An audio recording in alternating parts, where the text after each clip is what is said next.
Bonjour tout le monde, bienvenue au conseil d'administration de la séance du 25 février 2021. Alors, on est actuellement au centre Abbury, directement sur le site de Valoris. Alors, on a l'ordre du jour. On va commencer par l'ouverture de la séance. On va faire l'adoption de l'avis de convocation et l'adoption de l'ordre du jour. Est-ce qu'il y avait des ajouts pour qui que ce soit à faire?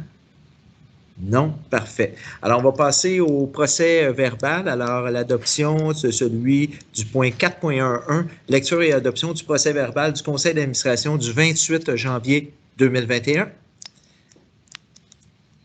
Et on va passer aussi à 4.12, celui de la lecture et adoption du procès verbal du conseil d'administration extraordinaire du 4 février 2021. Alors, est-ce que tout est beau pour tout le monde? Oui? Merci beaucoup. On va passer le point 4.2. Il n'y avait pas rien à ce niveau-là, qui était le comité et groupe de travail de la régie. On a la période de questions des personnes présentes. Monsieur Longchamp, est-ce qu'on a reçu des questions? Monsieur le Président, on n'a reçu aucune question pour aujourd'hui. Merci beaucoup. Merci. On va passer maintenant à 8.1. Ça, c'est les chèques. Alors, la liste des chèques émis du 16 janvier au 15 février 2021. Alors, est-ce qu'on a des questions par rapport à ce point? Non. Alors, la recommandation, c'est que la liste des chèques émis entre le 16 janvier et le 15 février 2021 soit et est déposée. Merci beaucoup. On va faire maintenant le suivi au niveau du point 8.21, suivi budgétaire au 31 janvier 2021 du budget des opérations 2021 adopté. Alors, on va suivre, bougez pas, je cherchais juste ma feuille. Si vous voulez suivre en même temps que moi, alors on avait le rapport complet de ce qu'il en était. Alors, au niveau des dépenses, plutôt, on va aller avec les revenus. On va commencer par les revenus, c'est toujours plus positif. Alors, au niveau des revenus, on peut se rendre compte qu'ils sont inférieurs aux projections principalement, bon, en raison de la diminution des matières résiduelles, déchets et CRD acheminés en janvier par les municipalités membres et non membres, ainsi que les autres clients que nous avons également au niveau ici et des citoyens. Alors, les activités de construction sont relativement au ralenti en ce début d'année, ce qui fait entre autres peut-être cette baisse-là. Je ne suis pas nécessairement inquiet au niveau des revenus. On sait qu'il y a eu une baisse même à plusieurs niveaux. C'était en zone rouge à travers le Québec. On sait qu'on est toujours en pandémie, ce qui aura eu l'effet évidemment d'avoir moins de revenus. Ça devrait se replacer normalement assez rapidement. On le souhaite tout le monde ensemble. Alors, on souhaite que ça puisse reprendre rapidement, mais il n'y a pas d'inquiétude de ce côté-là. On peut regarder peut-être au niveau des dépenses maintenant. Il y a eu le faible achalandage de la ligne de tri-CRD, je l'ai bien dit, c'est les conséquences.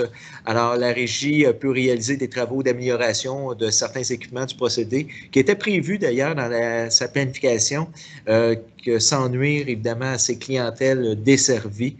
Alors, ce qui est une excellente chose. De même que certaines modifications aussi temporaires ont été apportées à la ligne de tri résidentielle ECI afin de permettre aussi la réalisation des tests en février et mars pour le compte d'une entreprise privée. Alors, on aura peut-être des tests bientôt, là, les concluants. Alors, les tests consisteront à trier en deuxième phase des matières issues d'une première valorisation de matières recyclables et cartons ondulés, entre autres, qui pourraient présenter un potentiel élevé de valorisation complémentaire comme mélange énergétique. Alors, on voit quand même un gain, ça serait positif, mais on continue les tests à ce niveau-là. Enfin, des changements dans le système de contrôle du système de chauffage du cube. On a dans le parc environnemental qu'on a ici même sur le site de Valoris. Le cube est une bâtisse qu'on a directement sur place. Alors, ils sont en cours pour réduire significativement la consommation électrique du bâtiment en période hivernale. Alors, l'impact budgétaire positif devrait être constaté à partir du mois de mars. Alors, on le souhaite réellement. Ce bâtiment est d'ailleurs utilisé en l'absence de locataires pour les besoins d'entretien de certains équipements mécaniques, soudure, entre autres. Alors, c'est à suivre. Je pense que je vois ça positif pour les prochains mois. On verra le tout ensemble de toute façon au prochain budget qui sera déposé. Alors, le budgétaire de janvier 2021, on peut le voir, est positif, du même ordre d'ailleurs que celui qu'on a constaté en 2020. Merci beaucoup. Est-ce qu'on a des questions par rapport à ce que je viens de dire? Non, alors on va faire la recommandation, c'est que le suivi budgétaire au 31 janvier 2021 du budget de fonctionnement 2021 soit adopté et est déposé. Merci.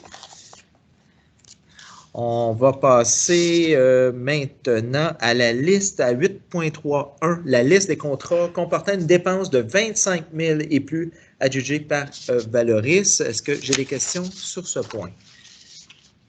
Non plus. Alors, la recommandation est que le bilan mensuel est cumulatif au 31 janvier 2021 du tonnage. Oups, voilà, j'ai pas la bonne, désolé. On va lire la bonne. Ça arrive, ça arrive. Alors, 8.2.3, je l'ai. Ça ne sera pas long, on va le trouver.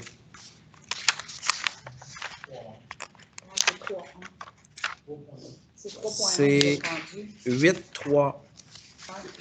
C'est ça que je cherche, désolé. Merci beaucoup, M. Gélina. Alors, je ne l'avais pas de mon côté, désolé. Alors, la recommandation maintenant, j'ai la bonne. Que la liste A, liste des contrats comportant une dépense de 25 000 et plus adjugée par Valoris janvier 2021 soit et est déposée. Que la liste B, liste des contrats entre 2 000 et 25 000 conclus avec un fournisseur totalisant 25 000 depuis le début de l'exercice financier soit et est déposée. Et que la liste C, liste des contrats entre 2 000 et 25 000 conclus avec un fournisseur ayant atteint 25 000 au cours d'un mois précédent en 2021 soit et est déposée. Merci beaucoup, M. Gélina. On va passer maintenant aux infrastructures. Alors, au lieu d'enfouissement technique LET 9.11. Alors, le tonnage des matières résiduelles acheminées au site de Bury, mensuel janvier cumulatif de 2021. Alors, on l'a regardé ensemble tantôt, mais je vais les répéter tout de même. Au niveau du tonnage, il y a eu quand même une baisse à certains niveaux pour certaines municipalités. Alors, on parle de la municipalité, entre autres, de Cook-Sheridan. Alors, Mme Lapointe qui est avec nous, bonjour. On a une baisse quand même de moins 40 %. Et je trouve ça vraiment positif. On l'a dit, vous aviez fait des gains l'an passé, c'est le cas de le dire, en installant la troisième voie, et ça devrait se continuer. D'ailleurs, juste faire mention que maintenant, cette année, c'est une nouveauté. On aura également le tonnage au niveau des matières organiques. Alors, on pourra faire le lien entre ce qui est enfoui, évidemment, et ce qui est mis aussi aux matières organiques, là, le tonnage qui est emmené. Je trouve ça vraiment bien. Merci beaucoup à la direction de Valoris d'avoir emmené cet élément-là. On a également la ville, lorsqu'on va un petit peu plus bas, la ville, la municipalité de East Angus. Alors, on parle de moins 30 % de leur côté. Alors, c'est déjà un bon début aussi.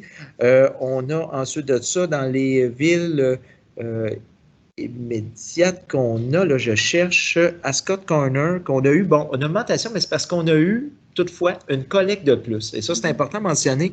On a quand même des municipalités qui sont un petit peu plus élevées dans le rapport, mais c'est parce qu'ils ont eu une collecte de plus. C'est vraiment ce qu'on a constaté. On peut voir également des gains au niveau de la municipalité de Westbury à moins 60 %, moins 44 % aussi Whedon. Et juste pour revenir sur Sherbrooke, bien, on a moins 13 %. Alors, oui, c'est un gain, mais on verra évidemment la suite des choses par rapport aux collègues. Comme je disais, on a aussi des matières organiques intéressantes à constater. Donc, pour la ville, entre autres, de Sherbrooke, bien, on a un 50 % additionnel par rapport à 2021, soit 611 kilos supplémentaires, 611 680 kilos. Il y a quand même des 1000, là.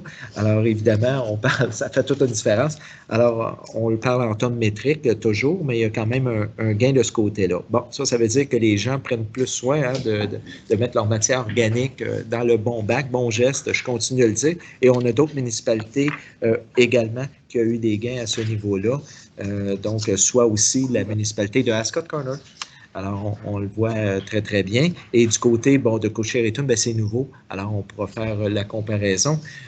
J'ai à ce niveau-là, évidemment, le 9.11, la recommandation, alors que le bilan mensuel est cumulatif au 31 janvier 2021 du tonnage de matières résiduelles acheminées au site de Bury soit et est déposé.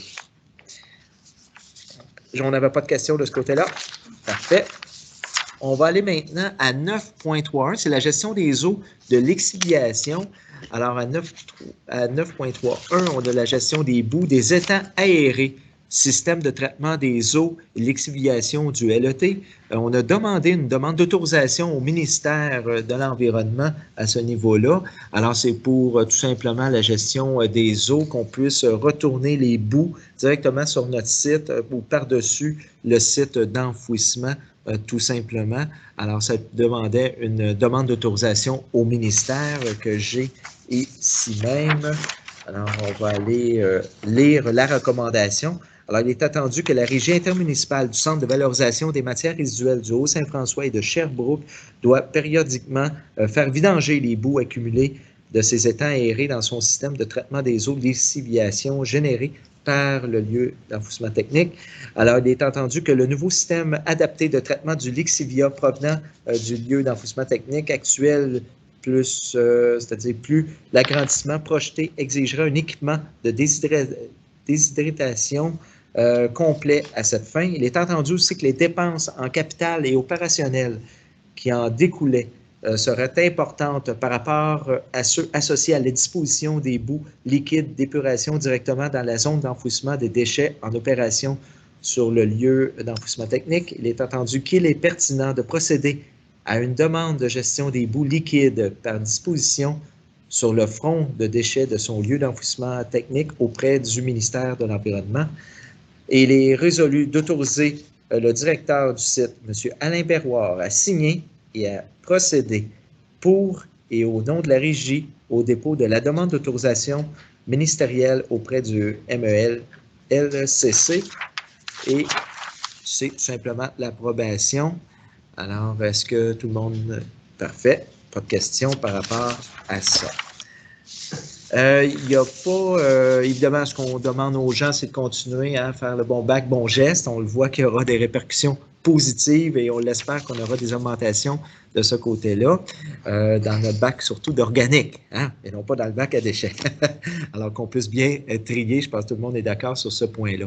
Si jamais vous avez des questions, vous pouvez vous adresser directement à nous sur le site Valoris. Les indications sont très bien indiquées pour joindre M. Louis Longchamp, entre autres. Alors, j'invite les gens à consulter notre site Internet pour plus d'explications, plus d'informations aussi. Merci beaucoup. Ça complète la séance d'aujourd'hui. Passez une bonne semaine. Merci.